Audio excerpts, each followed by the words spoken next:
Hayatıma bir ışık geldi. Benim yarımçıq cümlelerim seninle tamamlandı. Sənə görə gülürəm, sənə görə yaşayıram.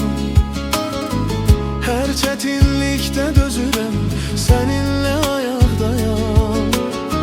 Sən sadəcə bir insan deyil, sən mənim daxili səsimsən.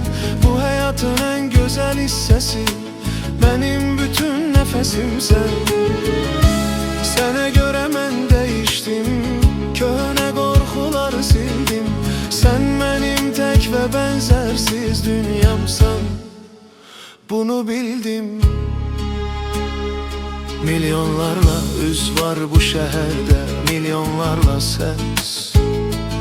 Amma sənin baxışın təkdir, sənin pıçıltın bəs.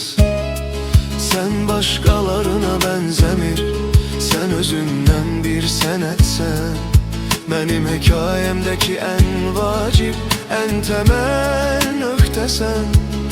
Bu bax, bu duyğu nə yazılıb, nə deyilə bilər. Bu ikimizin arasında olan bir müqəddəs sirdir. Kaş ki zaman dayansaydı, elə bu an bu yerdə. Sən mənim yanımda, hər şey yox, sadəcə sən var. Mənə söz ver ki heç vaxt o yoldan dönməyəcək.